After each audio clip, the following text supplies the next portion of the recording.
We all deal with stress at some levels. Some stress levels are higher, some stress levels are lower, but I think we shouldn't compare them, because the thing is not about who suffers more. The thing is about that we should all feel better.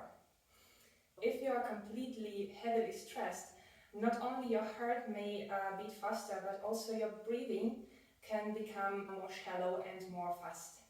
That can sound from the outside and look from the outside up to these levels, like that is hysterical breathing, that is completely shallow. And what you can do about that is counting.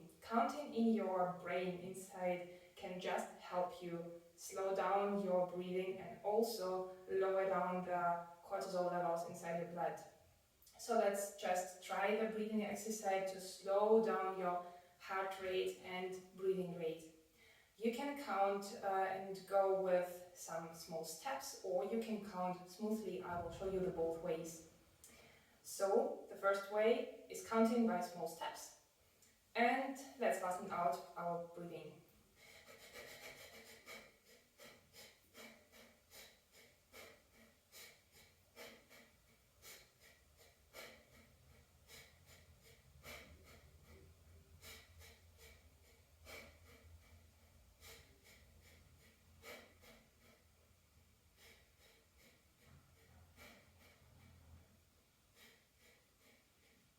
By this time you may want to yawn. That is completely normal. That is healthy, because your organism just gets richer with oxygen supplies and it just reacts like, oh, give me more. The second time I will repeat without those small steps. So let's go.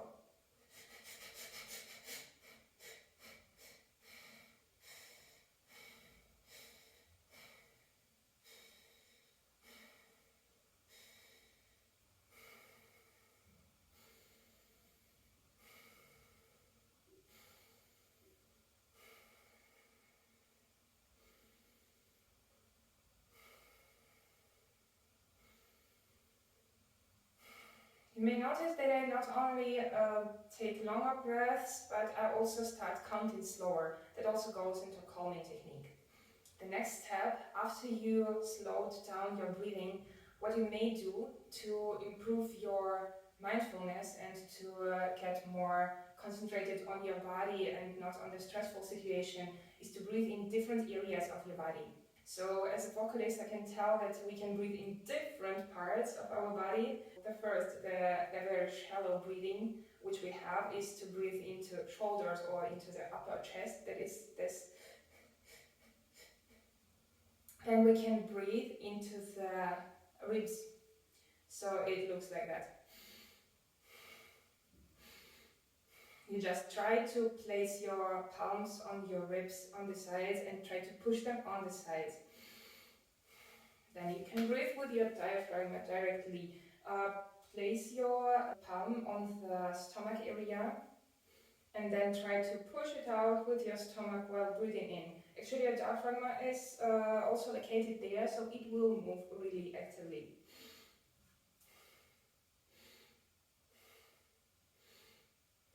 Then you can breathe by just lowering the pressure inside all your stomach.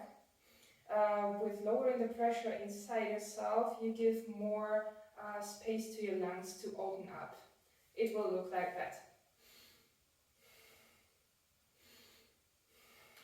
From the front, this way.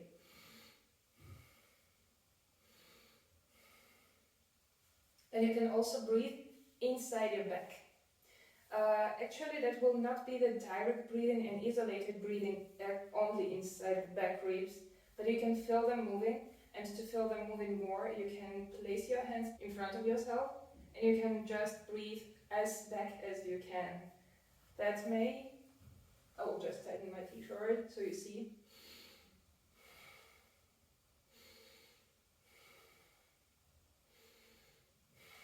So the back ribs will move.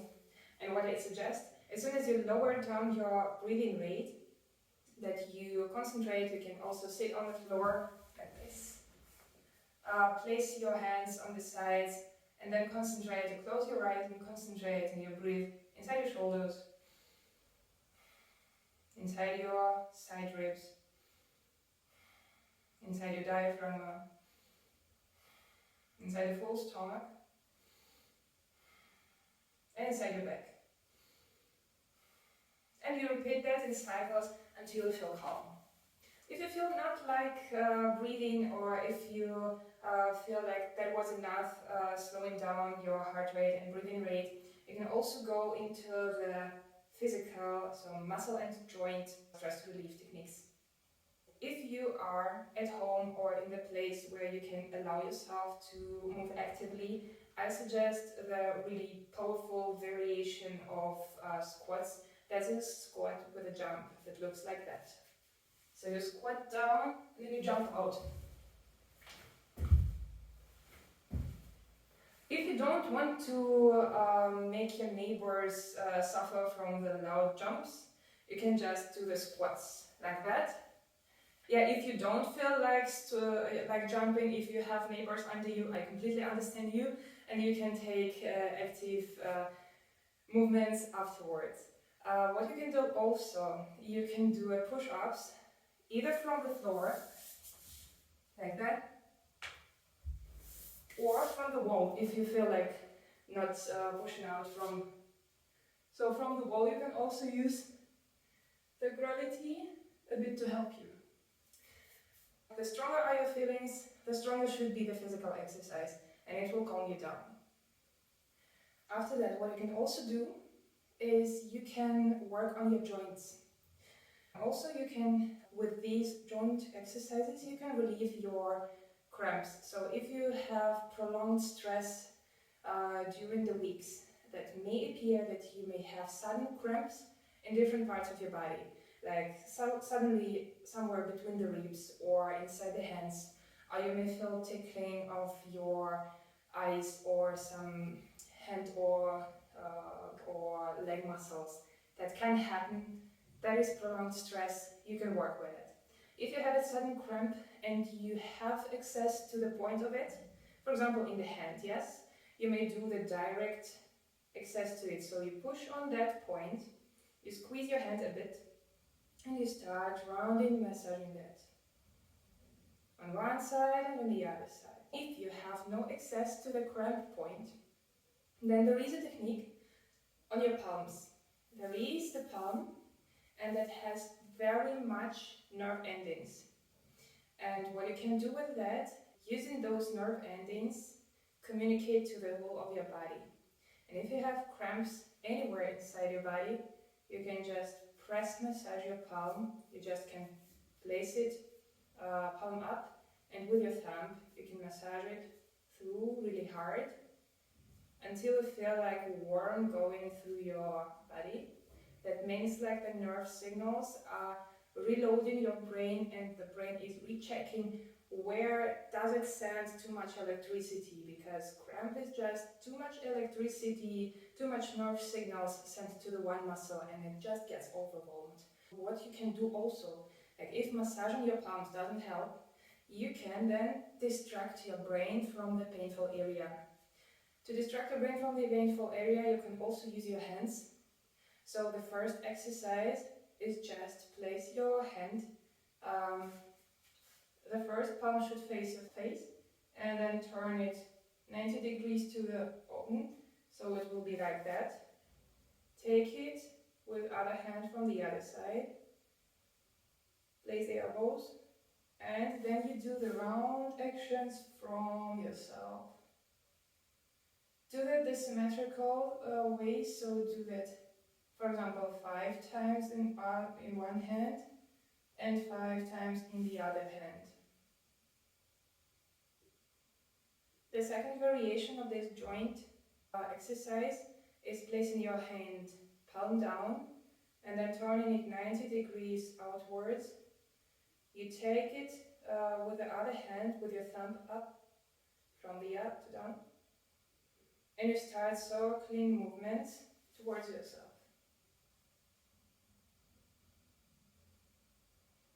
That can really help when you have nerve jitters, like when your hands are trembling, before the presentation, before some, meeting, before your first date or anything. You can just do those hand joint exercises, and the hands themselves will tremble less. And the last variation of hand joint exercises placing your hand that way, palm down before yourself, turning it outwards, taking it with other palm. The thumb is pressing on the other side of your hand, and you do this circling outwards. So you do it forward and a bit up.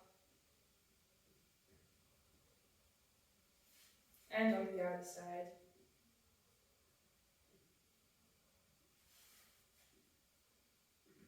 From the down to up, forward. What can also help you by stretching is some kind of self-massage. The self-massage I usually apply on my neck. So if I feel really casted out here, if my neck becomes really stiff, then I use self-massaging to lower down the pressure and to relax a bit. The first variation is the hands are going on the ear sides, so to say, so the right hand on the right side and the left hand on the left side.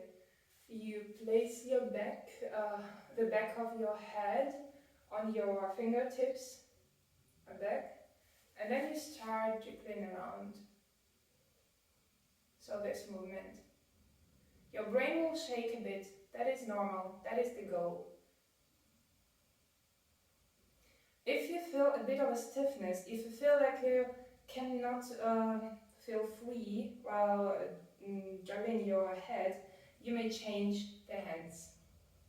Then the thumbs will go into your jaw joints, and the fingers will go on the back of your head. You rest your head back also, and you start pushing with your point finger and middle finger. Start pushing your skull from the back. It will be easier to relax your head.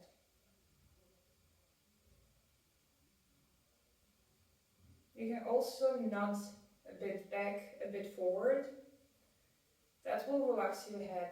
That can also help really much if you feel like the pressure is coming up your head, or if you feel like your eyesight level is really going down. That means like the blood got stuck here and you need to relax your neck.